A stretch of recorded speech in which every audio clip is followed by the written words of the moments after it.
Tuning in to the 112th EFRA European Championships qualifying day. Don't go anywhere because still to come, right this moment, is the qualifying roundup. And your host is Nick Damon. Why, thank you, Matt, and thank you everyone for listening to today. This is the right. qualifying roundup from the 112th European Championships here at the Huddy Arena, brought to you in association with Zen Racing, Montec, X-Ray, and of course, EFRA. Well, it's been a fantastic day of qualifying in both classes, but first of all, we're going to concentrate on the modified class, and let's talk to the man who has swept the board when he's finished the race, Alexander Hagberg. Alex Hagberg, congratulations, a third pole position in a row at a European Championship. Thank you very much. How nervous were you after breaking down for the second time that this wasn't going to work this time? I mean, obviously I was annoyed that I blew out 2 times and I had to come back in the last 2 rounds with a strong result, but in Q5 I got it done, so pretty pleased with that. Do you feel your car is now sorted, it's settled? You said you were worried about chasing a tweak earlier. Yeah, the car seems all right now. Just going to do some minor tweaks for the finals. Now, whilst I'm very happy you've got pole, I'm very disappointed in you for one thing. You're not running in normal race colours, you're just running a plain white body. Why is that? Because I broke my race shell yesterday. We've only got one? Yeah, just one, yeah. Oh, because Andres Myberg came up with this massive theory that it was 6 grams lighter and therefore 0.2 of a second faster. It's just because it's broken then. I'm not sure about that. It's not lighter, no. So let's talk about the final. Whilst you have claimed pole, it's obvious over individual laps with Ollie and even Dennis Stadler and obviously Marcus are quick. I mean, are you confident the final? Just is starting from the league, I mean, the thing that's going to give you the major edge? I mean, it's a hard track and anything can happen. I just got to keep it clean, so we'll see. And avoid last year's jump starts. Correct, yes. Alex, congratulations. Thank you. Thanks, Alex. Now, what I've just noticed, and I noticed at the time, is you notice how he was rocking? Do you think he was very excited during the interview? He wanted to go to the toilet. I wasn't quite sure, because he was about like a 4-year-old. I'm just amazed that... Or he's very nervous or something about talking to me. He's got so few body shells. Yes, me too. It looks like I'm doing some sort of creepy thing in this dance. Anyway, let's have a look at the action which we recorded from Modified. I mean, first of all, have a look at Alexander.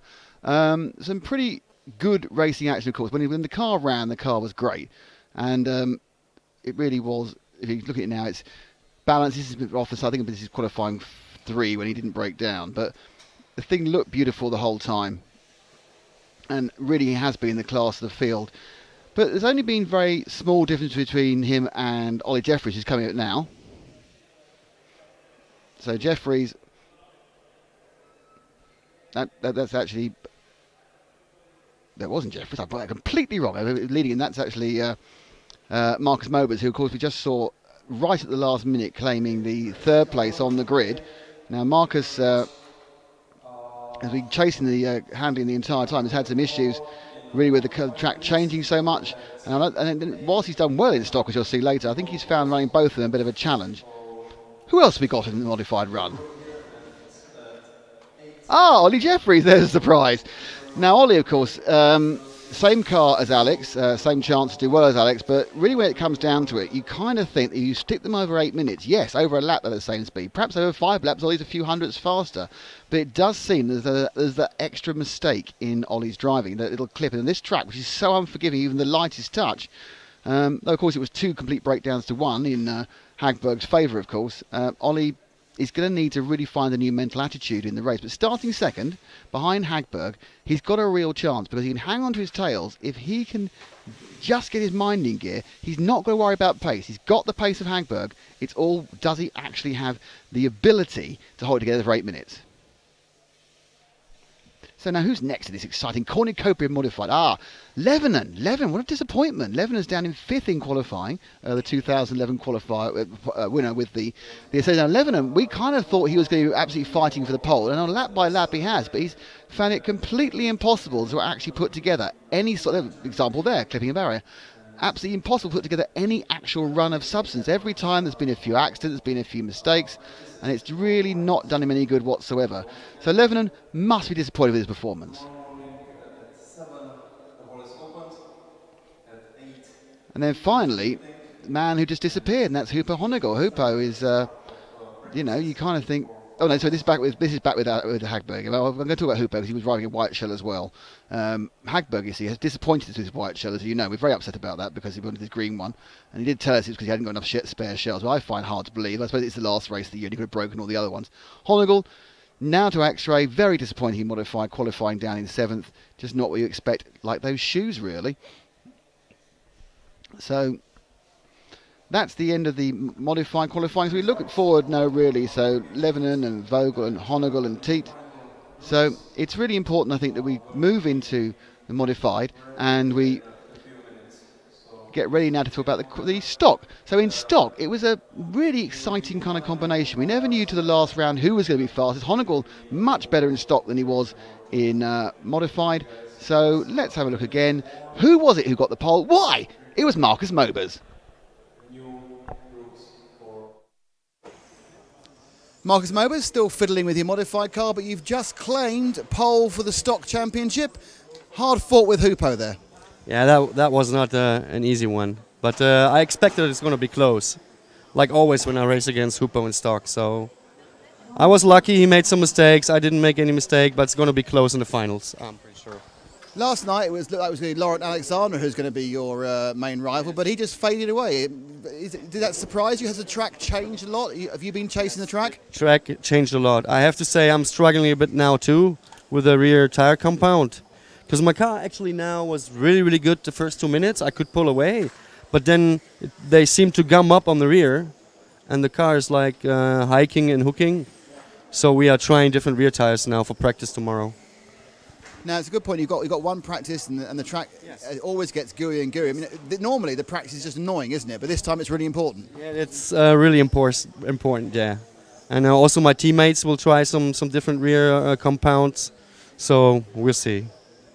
And how are you going to approach those the three finals? You're starting from pole. Theoretically, that gives you a big advantage. But on this track, it's a nightmare. Do you just not try and build a lead? Do you just try and stay safe?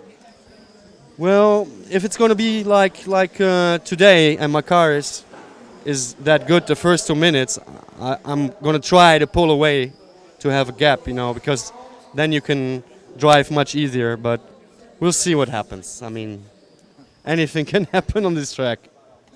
Marcus, thanks, Robertson. Thanks for talking to us whilst getting your modified car ready to see where you can qualify on that one, which should be at the front as well. Thanks, Marcus. Talk to you later. Cheers. So a happy Marcus Mobers there. Very busy at the time preparing his car for the final round of qualifying, which you've just seen. Yeah, I think it's an interesting qualifying session. We had a look at some of the cars. The cars, obviously in stock, this is going to sound rather obvious, look a lot slower, but they obviously apex at the same speed. Let's have a look at some of the cars going round. And the interesting thing about them is that they have the same corner speed at the centre. We're moving away now.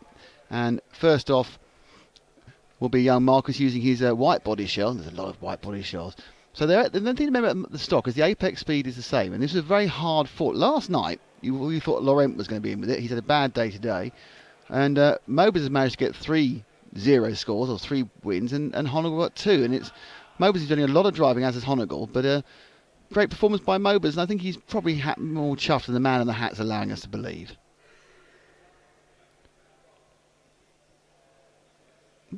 So next up is Laurent. Now Laurent is a real kind of conundrum. He poled. He got the fastest. The Frenchman got the fastest in the Black Arts chassis. The fastest time yesterday in the one round we had, which you finally found out was a qualifying round.